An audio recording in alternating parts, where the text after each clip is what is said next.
If you want to pick the best companies to invest in, don't ask yourself what will make them successful. Ask what could destroy them. Charlie Munger, the legendary partner of Warren Buffett, has always had a counterintuitive approach to investing. And what I'm about to tell you might completely change the way you see the stock market. It all started here, in a watchtower during World War II. A young Munger was tasked with observing planes in flight, but instead of wondering how they could land safely, he asked himself a much more unsettling question. If I wanted to make them crash, what would I do? This seemingly destructive question led him to a fundamental realization. Sometimes, to find the right solution, you don't start with the answer, but with the opposite problem. Years later, Munger applied the same logic to investing. Instead of asking, what makes a company great, he asked, what could cause it to fail? And this insight allowed him to build one of the greatest fortunes in history. Now, let me show you exactly how his strategy works and why it could save you from disastrous investments. Munger believes that instead of looking for the secret to a company's success, you should first identify everything that could lead to its failure. And to do that, he follows 3 fundamental steps. Step 1, analyze risk before potential. Many investors fall in love with the company's potential, but Munger takes the opposite approach. What are its weaknesses? If it has too much debt, poor management, or relies on a single source of revenue, it's a ticking time bomb. Step 2, avoid mistakes before chasing success. Munger says that the best way to win is not to lose. Instead of looking for the next revolutionary company, he eliminates those with warning signs. This method prevents bad decisions before they even happen. If you avoid companies with weak fundamentals, your capital grows more steadily and with fewer shocks.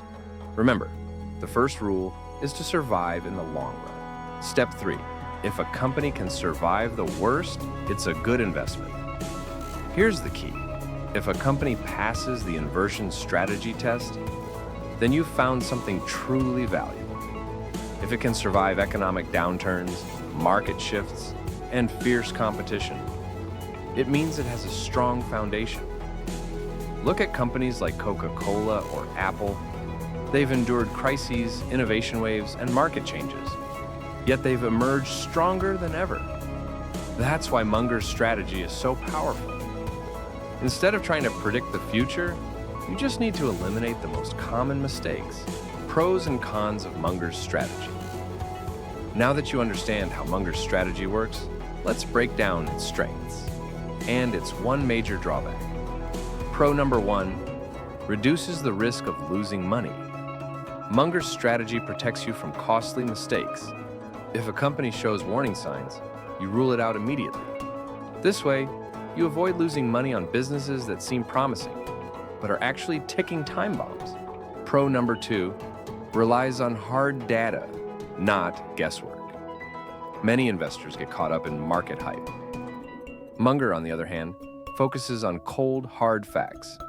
How much debt does a company have? How strong is its business model? No speculation, just real numbers. Pro number 3, filters out only truly solid companies.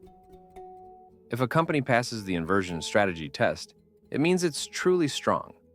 This method allows you to build a portfolio of businesses that can survive for decades. Con, it may cause you to miss big opportunities. And here's the one real downside to this strategy. If you focus only on risks, you might overlook companies that seem weak today, but could become giants tomorrow.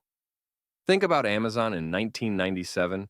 It was losing money, had razor-thin margins, and Jeff Bezos reinvested everything into growth. By Munger's logic, it would have been a company to avoid. Yet today, it's a global powerhouse. Conclusion, is this strategy worth using? Munger's inversion strategy is a powerful tool for avoiding mistakes and protecting your capital. But be careful. If you follow it too strictly, you might also miss out on some big opportunities. Now, I want to hear from you. Which company do you think Munger's strategy would reject, but could still have a bright future? Drop your thoughts in the comments. Don't miss the next videos, where we'll dive into more investment strategies used by the world's top investors.